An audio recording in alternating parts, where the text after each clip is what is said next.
A big portion of this too, outside of, the idea of what you're drinking as far as coffee goes, is diet.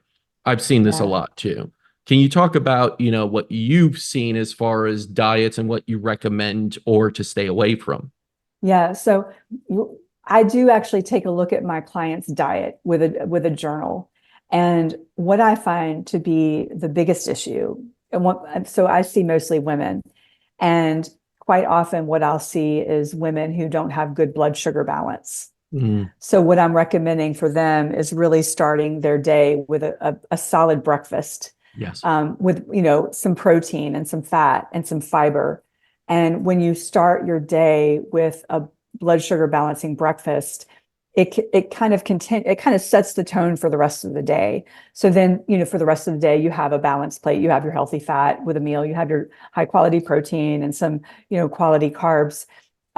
What you can end up doing is creating that blood sugar balance from the day into the night, and that helps you sleep through the night. So what happens often is people who wake up at 2 or 3 in the morning will have a blood sugar crash. So their blood sugar is imbalanced. It crashes at 2 or 3 a.m., creates the cortisol spike, which wakes them up. So first step is really to make sure that your blood sugar stays balanced. And you can wear CGM and kind of assess that for yourself.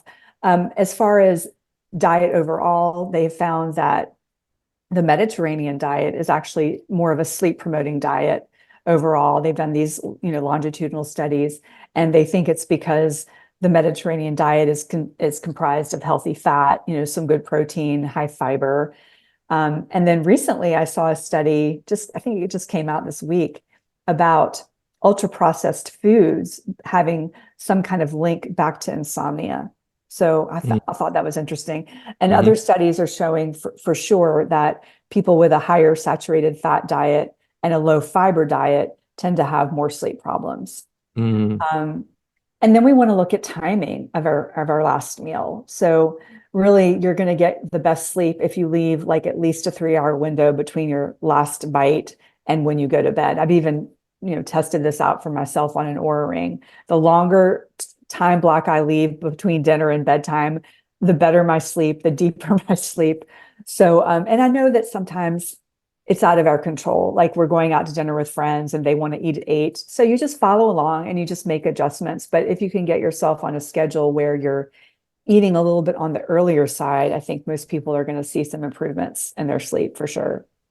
I think that's such a huge one. We have so many of these, ideas of late night snacks, right? Yes, Where you just run yes, to the refrigerator for a second, pop something out, take a bite of it or something, and that yes, is absolutely going to throw you off, right? You're yes. digesting as you're sleeping, basically, which is not good. We should Yeah, already be past the digestion phase and really allow yeah, regeneration to happen and get into that deeper REM. But it's so hard. I mean, I lived in New York City for 20 years and worked kind of these long hours at times where you get home and it's already 8. You're like, I haven't eaten and I'm starving. right. What's your advice there? Because again, like you said, sometimes you just got to go to dinners that start a little bit later with people, and you can't just avoid that forever. Yeah, I would say choose, foods that are low in saturated fat, high in Hmm. fiber, have a good protein, have a healthy fat, have a, little bit of complex carbs that can help too, and not too much, like not, gorge yourself because you're so hungry. So if you manage it in that way, you'll find that your sleep isn't wrecked. Now, there Yeah. is a little caveat in there that I should probably mention. And so for the people who do have blood sugar issues that they haven't been able to manage, or they're in the process of managing them. What we often find with those people is that having a very small snack about an hour to 2 hours before bed can be helpful. But you Yep. have to be mindful about what that snack is. So most often it would be something that's got like a good protein, a healthy fat, like maybe some Greek yogurt with some almonds, Hmm. or often some leftovers from dinner. And when I say leftovers from dinner, I'm not talking about a second dinner. I'm talking about, a small, tiny bowl with maybe 4 spoonfuls of food, just to kind of, especially if you've eaten dinner early. Yeah. So for the people that are waking up at 2 or 3 a.m., that's often sort of a thing that I tell them to try, because that way we can kind of look and see if it's the blood sugar issue that's waking them up. So, and if you do find that the little snack helps you, prevents you from waking up, you don't want to continue to do that ongoing. You want to actually get to the root cause and work on your blood sugar management from a more holistic perspective. And that I would probably say get a CGM, Mhm. maybe have a coach to help you through that. But that there's just that little small caveat I wanted to mention for, a little Yeah. subset of folks.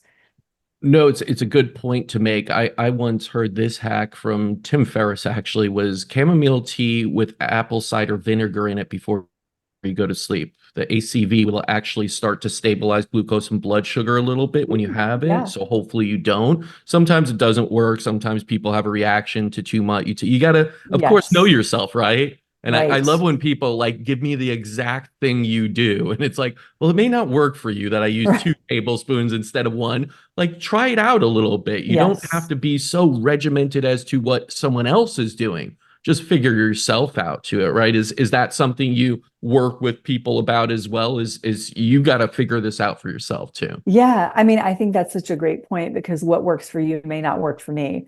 Yep. So I provide, suggestions and guidance for my clients, and oftentimes it's just lots of experiments, and Yes. we'll come up on what is the kind of the magic bullet for them.